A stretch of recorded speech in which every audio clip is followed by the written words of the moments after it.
अब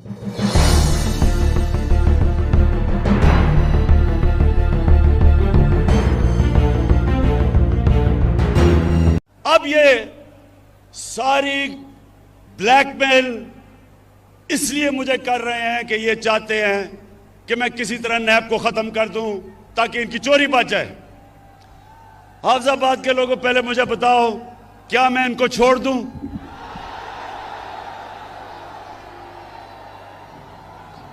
कहीं आपको इनके ऊपर तरस तो नहीं आ रहा?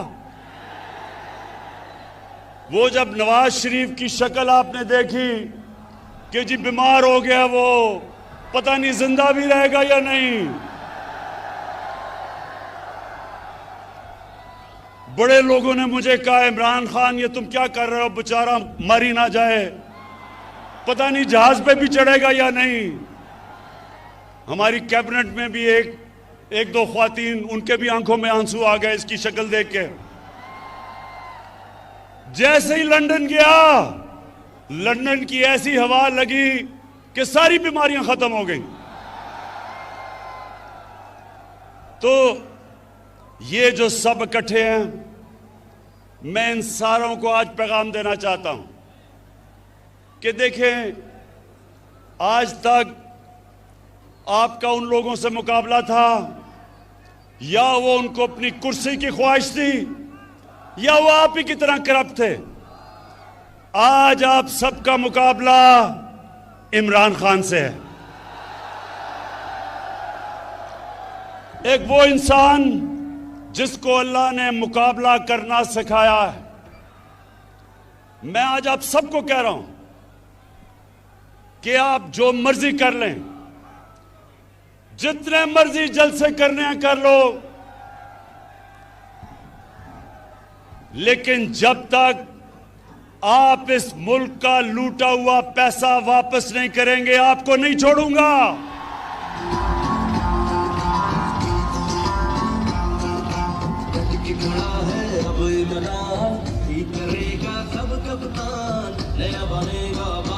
बस। अच्छा, इन्होंने पहले पूरी कोशिश की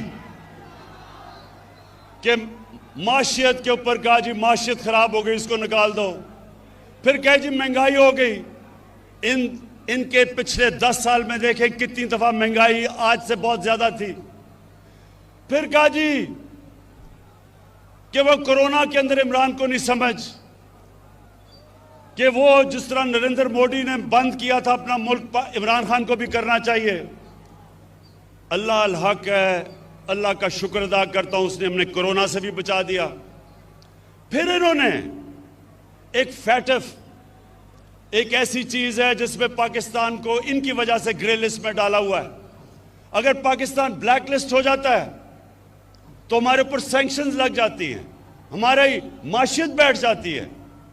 तो इन्होंने सोचा कि अब तो इसको ब्लैकमेल कर लेंगे कि पहले नैब को खत्म करो और फिर हमें फैटफ साइन करेंगे। इन्होंने मुझे नैब में 38 शिक्के हैं नैब की, उसमें से कहा 34 शिक्कों को इस तरह कर दो कि नैब ही खत्म हो जाए ताकि इनकी चोरी बच जाए। जब मैं नहीं माना तो इन्होंने क्या किया कि इन्होंने अदलियों पे भी हमला किया। 3 चीफ जस्टिस बैठे हुए थे जिनके खिलाफ इन्होंने बातें शुरू कर दी कि जी नवाज शरीफ ने कहा फैसला ही गलत था। 3 चीफ जस्टिस थे, अदलियों का भी अटैक किया और फिर पाकिस्तान के आर्मी चीफ और ISI चीफ को अटैक किया। आर्मी चीफ और ISI चीफ को अटैक करने का मतलब फौज को अटैक करना। यहां मेहदी भट्टी बैठे हैं, इनका बेटा बलूचिस्तान में शहीद हुआ। इस तरह के कितने हमारे फौजी शहीद हुए हैं हमें हमारी हिफाजत करते हुए, लेकिन वो आदमी बाहर लंदन में बैठ के यहां हमारी फौज के खिलाफ साजिश कैसे कि जब अब कहते हैं कि आर्मी का चीफ और जो आईएसआई का चीफ है उसको फौज बदल दे, तो क्या फौज कोई एक जमहूरी इदारा है? क्या उन्होंने नो कॉन्फिडेंस मोशन पास करना है? वो ये कह रहा है कि फौज के अंदर बगावत की जाए, वो ये कह रहा है कि फौज कू करे, यानी कि हमारी फौज तबाह हो। अपनी चोरी बचाने के लिए नवाज शरीफ तुम इधर तक पहुंच गए हो कि हिंदुस्तान की जुबान बोल रहे हो अपनी फौज के खिलाफ। इससे मेरा अज़म और मजबूत है कि तुम्हारी तरह के लोग, तुम्हारी तरह के मीर जाफर, मीर सादिक और मीर याद सादिक, इनको इंशाअल्लाह जब तक हम इनको कानून के नीचे नहीं लेके आएंगे और इनका पैसा नहीं निकालेंगे, इंशाअल्लाह मैं इनको नहीं छोड़ूंगा।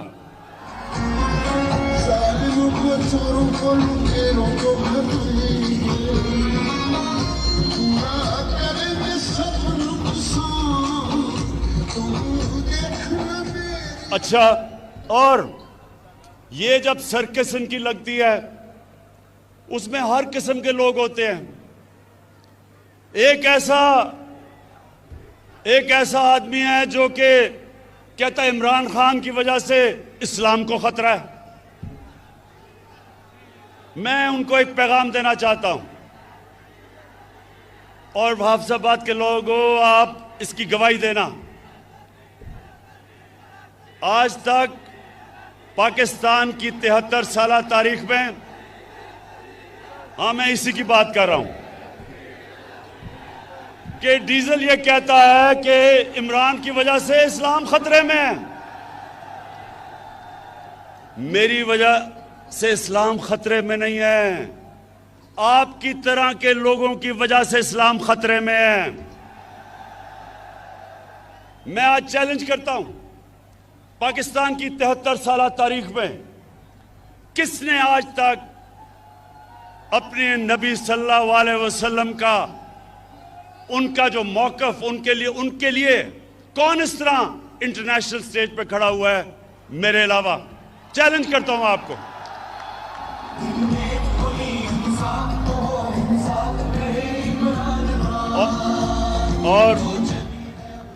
और ये मैं आपको बता दूं, ये किसी वोट के लिए मैंने नहीं किया, ये मेरा ईमान का हिस्सा है। हमारे नबी सल्लल्लाहु अलैहि वसल्लम हमारे दिलों में बसते हैं। आखिर में ये सारे जो सर्कस लगाई हुई है, ये कहते हैं कि इलेक्शन में धांधली हुई, ये सारे कहते हैं कि इलेक्शन में धांधली हुई। मैं इनसे सबसे पहले सवाल पूछता हूं कि अगर इलेक्शन में धांधली हुई तो मैंने तो आपको कहा था कि जिधर भी धांधली हुई हम तैयार हैं इलेक्शन खोलने के लिए, क्यों नहीं आ पाए? मैं आपको बताता हूं क्यों नहीं आए। 2013 में 137 पिटिशंस थी जिन्होंने कहा कि इलेक्शन में धांधली हुई नेशनल असेंबली में। 2018 में 137 की बजाय 90 थी, 50% कम पिटिशन थी।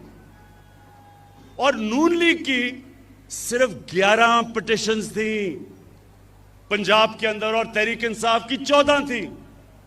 तो सवाल ये मैं पूछता हूं कि अगर धांधली हुई थी तो किधर हैं आपकी पिटिशंस? क्यों नहीं आपने कहा कि धांधली हुई?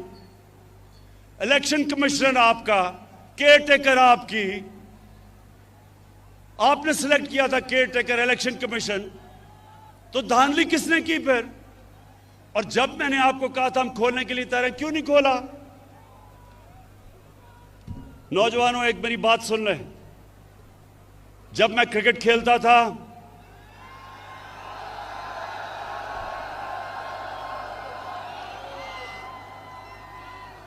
तो मेरे दौर में अपने अपने अंपायर होते थे। जो मुल्क होता था जिधर आप क्रिकेट खेलने जाते थे उनके अपने अंपायर थे। तो ज्यादातर जब टीमें हारती थी दूसरे मुल्क में तो वो कहती थी अंपायरों ने हमें मैच हरा दिया।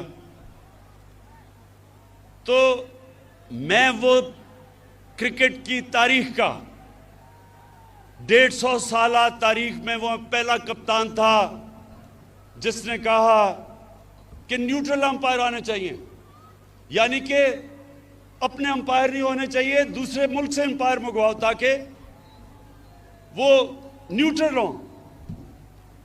और आप अगर दुनिया की क्रिकेट की तारीख उठा के देखें तो पहला कप्तान था जिसने अपने मुल्क में दुनिया की सबसे ताकतवर टीम वेस्ट इंडीज के साथ न्यूट्रल अंपायर मंगा के मैच खेला। और फिर दूसरी टीम जो मंगवाई न्यूट्रल अंपायर से, हिंदुस्तान से जब हमारा मैच होता था ना पाकिस्तान उधर जीतता था, क्योंकि जब टीम हारने लगती थी उनके अंपायर आ जाते थे, ना हिंदुस्तान यहां जीतता था और कई दफा हमारे अंपायर भी हमारी मदद करते थे। तो मैं पहला कप्तान था जिसने हिंदुस्तान में जाके हिंदुस्तान के अंपायरों के होते हुए हराया हिंदुस्तान को। और फिर बस और फिर जब हिंदुस्तान पाकिस्तान आई तो हमने न्यूट्रल अंपायर से उनके साथ मैच खेला और हमारी वजह से आज दुनिया की क्रिकेट में न्यूट्रल अंपायर हैं। जो हारता है वो हार मान जाता है, वो कहता है क्योंकि अंपायर अब न्यूट्रल है। आज मैं आपके सामने वादा करता हूं अपनी कौम से, ये मेरी हुकूमत है जो पहली दफा पाकिस्तान में एक ऐसे इलेक्शन करवाएगी कि जो हारेगा वो भी मानेगा कि इलेक्शन साफ और शफाफ हुआ है। इसके लिए हम कई चीजें कर रहे हैं। हम इलेक्ट्रॉनिक वोटिंग कर रहे हैं, हम एक इलेक्ट्रॉनिक वोटिंग यानी टेक्नोलॉजी का फायदा उठाएंगे, हम इसके ऊपर पूरा काम कर रहे हैं। हम इंशाल्लाह सारे वो कदम उठाएंगे कि ऐसा इलेक्शन होगा जो सिर्फ पाकिस्तान में एक दफा हुआ था 1970 में, जब सबने कहा कि साफ और शफाफ इलेक्शन है। उसके अलावा सारे इलेक्शनों में जो हारता था वो कहता था कि इलेक्शन में धांधली हुई। ये जो अब इलेक्शन होगा, हम इलेक्शन रिफॉर्म्स कर रहे हैं, टेक्नोलॉजी लेके आ रहे हैं। जो जो चीजें हमने पूरा स्टडी किया कि कैसे साफ होगा, सारी इस्लाहत कर रहे हैं। और इंशाअल्लाह जिस तरह क्रिकेट की दुनिया में मैं पहला कप्तान था जो न्यूट्रल अंपायर लेके आया, आज इंशाअल्लाह पाकिस्तान भी याद रखेगा कि वो हुकूमत आई जिसने पहली दफा पावर में होते हुए साफ और साफ इलेक्शन करवा के भरपूर तरीके से इलेक्शन जीता। मैं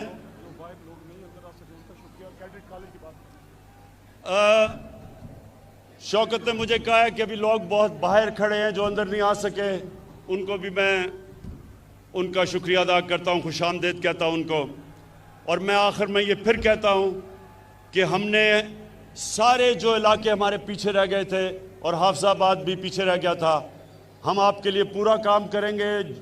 आपके लिए यूनिवर्सिटी, आपके लिए DHQ बड़ा 400 बेड का हॉस्पिटल, और इंशाल्लाह ये जो कैडेट कॉलेज चाह रहे हैं, इंशाल्लाह एक कैडेट कॉलेज के ऊपर भी हम काम शुरू करेंगे। बहुत बहुत शुक्रिया।